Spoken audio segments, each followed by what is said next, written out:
Welcome back, Julie. And what's on our agenda today? I thought a great topic to start us off for New Year will be to celebrate Korea, especially Korean cultures and Korean stars in overseas production. That sounds like a lot of fun. I mean, for one, I hear that a lot of Korean celebrities making their debuts abroad, but a lot of people abroad are recognizing the talents here in Korea, as well as the locations and all the hidden places that we have to offer.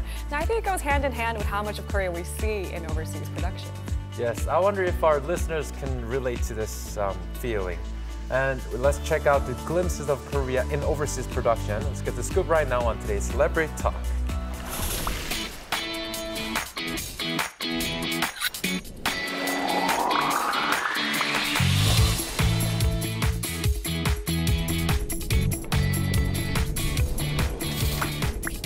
All right, I think I can definitely get a start on this conversation. Now, the upcoming film Downsizing is scheduled to hit theaters across Korea this month. Now, I, for one, am very excited. What is this film about, Julie? Downsizing is the movie starring Matt Damon. The story is about what happens when scientists discover how to minimize people into inches tall as a solution to overpopulation. When downsizing experiments is exposed and announced to people, there's a scene that shows people's reactions from all around the world. And guess what? The first country to be shown is Korea! Wow! Yay! Yes. And here's a small trivia. Showbiz Korea, yes, this show, Showbiz Korea, kind of helped to make that happen. All right, guys, so what happened was this. One of our very own Showbiz Korea producers, Isaac, helped scout out the locations for the movie Downsizing. Now, he made a lot of recommendations, including Gangnam Station, Garak Marketplace, and guess what? The Downsizing production team loved the idea, and these spots are shown in the film itself. Well, I understand why Hollywood chose Gangnam Station because it's one of the busiest and trendiest hotspots in Korea. In Garak Marketplace, it's the first wholesale agriculture and fishery market in Korea. The filming crew found local vendors to be in the film on the day of the shoot. That's really exciting, and that's just one example to show the interest in Korea has increased compared to like a decade ago. Now, I believe there was one Hollywood blockbuster that started it all. We're talking about Avengers: Age of Ultron. Now, when this film decided to shoot right here in Korea, they decided that they were going to zoom in on locations with the cityscapes. So we're talking about Sangam-dong and even the Mapodaegyo Bridge. Yeah, do you guys know why Avengers team wanted to film in Seoul? Why? That's because Seoul is the leading country in technology, and they found out that the urban landscape was really stunning. All these factors made it perfect for the story of Age of Ultron. Those are great reasons. Wow, that's really cool. So leading nation of technology, right? And actually some lucky Seoulites got to see the actual scenes they were in Captain America. Yeah, they did. The scenes at Sangam-dong with actor Chris Evans weren't blocked off, which means that citizens were able to watch the filming.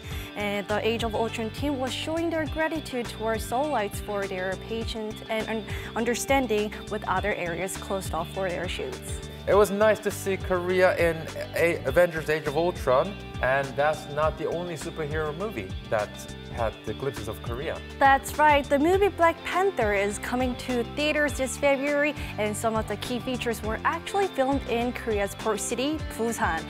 These key features were really major, so they also included in the trailer.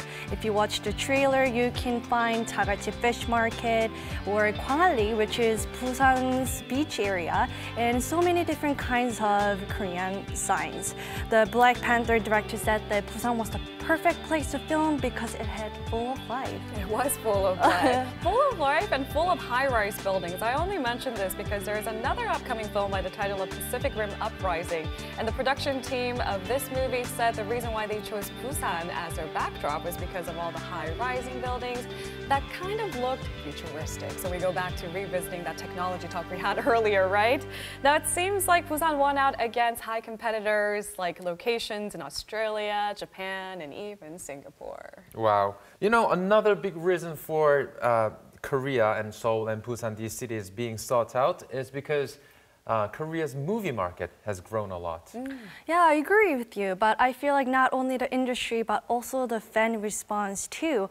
I read it from the article that whenever the superhero movies comes out, the production team actually checked to see how the movies were received in Korea.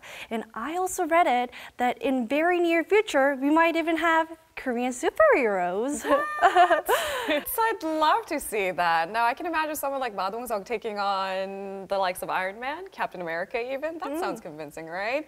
Now, if I'm not mistaken, there was another film that was shot here in Korea, led by Anne Hathaway. I believe the film was titled Colossal. Yes, the movie Colossal actually filmed in Seoul because Anne Hathaway's character in New York kept conjuring up a giant monster in Seoul, Korea. Over 400 Korean extras were in the movie, and the Colossal director said that he was incredibly impressed with how well the Korean crew and cast worked together. He said that it was really a pleasure to work with them.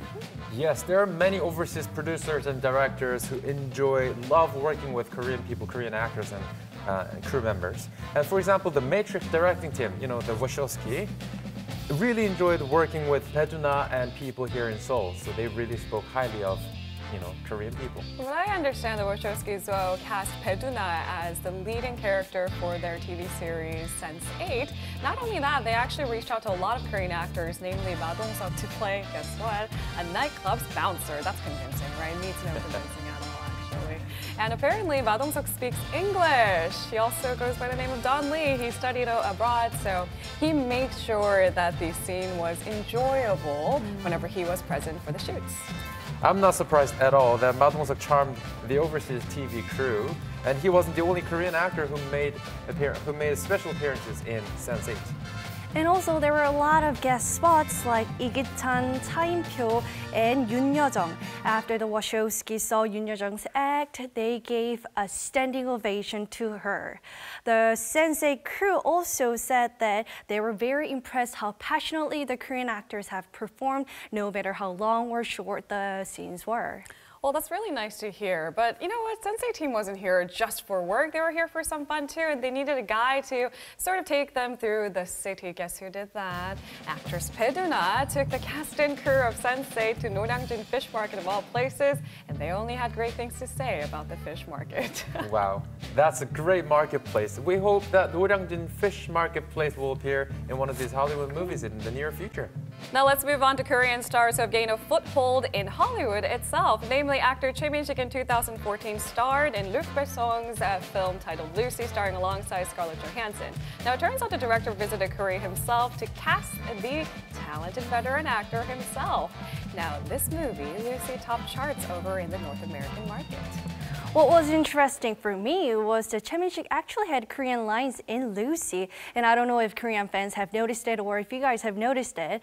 His Korean lines did not have English subtitles. This idea was actually from the director Luc Besson. He actually made it on purpose because he wanted the English-speaking audiences to feel the same confusion and fear that Lucy might had when she heard the language that she didn't understand.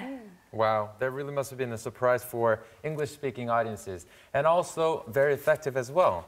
Now, Luc Besson is an acclaimed director, and he said that Choi Min-sik is the best actor he's ever seen. A great compliment from a great director. Now, of course, there's also actor Lee Byung-hun we cannot leave when we talk about Hollywood or just acting in general, right? Now, Lee Byung-hun has made a name for himself, not just here in Korea, but I think abroad as an actor who shows up at all these major events, red carpet events, year-end events, and I'm very excited about what's next for this actor too. Yes, actually, we might see him again in a Hollywood movie very soon. He was offered the antagonist role in the movie Radiance, and he's currently considering the offer. So we hope to see him soon. Yeah, while Lee Byung-hun is considering a part, there's a big Korean star actually accepted a part in a Hollywood movie. It's actor Kang Dong-won. He will star in Simon West's movie Tsunami LA. They filmed this year and it's scheduled for 2019 theater release. Kang Dong-won is certainly beloved here in Korea and Asia, but I'm excited to see how the rest of the world reacts to his acting and Hollywood debut in Tsunami LA. Korean stars are also breaking out in the world of musical theaters as well. The original musical theater sister act is playing in Korea right now, and one of the major roles is done by Korean actress Kim So-hyang, also known as Sophie Kim, and she's the first Asian lady to be cast in this musical. It's quite amazing, isn't it? I think so. Yeah. Certainly very amazing. Kim So-hyang is playing one of the nuns on the musical sister act for the Asian tour. What is more amazing about her character is that her character has never been played by an Asian actress. So it's pretty amazing, I think. After she auditioned and got the offer, she literally screamed of the joy in the middle of New York. I can't even imagine how ecstatic she must have felt when she got that casting call. Now, Kim So-hyang was already very well known in the Korean musical theater market. She had already debuted and had a very successful career that spans about a decade. Now, but before she made her debut in Korea, did you know that she studied abroad? And that's when her wild ambitions to sort of star in a Broadway production first crossed her mind. Now, after a decade here in Korea, she decided to pack up all her stuff and her savings and move back to New York City. Wow. So she said that all that money that she's been saving up that went into English lessons and vocal trainings, and they were all gone. All the money is gone after a year and a half, but she didn't give up and she kept on pushing, and she really got to what she wanted. The dream came true. And we admire her dedication, and we applaud everyone who's pushing their dreams no matter how hard it is. Of course, we can wrap things up without talking about K-pop in overseas production. Blackpink's song Whistle was actually used as BGM in US TV series The Bold Type. It came out in the scene where the female lead was texting a guy. That's incredibly vague, but I'll take your word for it. When you mentioned Blackpink, I first jumped to Justice League, but from what I understand, The Flash, depicted by Ezra Miller, is a huge fan of K-pop in the film Justice League, and he is seen listening to the song As If It's Your Last, or 마지막처럼 from Blackpink's album. And it turns out Ezra Miller in real life also is a huge fan of K-pop, and he knows the choreography to As If It's Your Last by heart. Wow, I'd love to see that, and we hope he'll dance it out and visit Korea very soon to show us that. Sounds very cute. I would certainly be looking forward to that. Now, apparently, we followed a lot of the stories, we covered a lot of grounds, but it's time for us to let Julie go. Yeah, I'm really proud whenever I see productions like this. And lastly, I hope the love and interest continues in the future too. Couldn't have said it better. Thank you so much for joining us, Julie.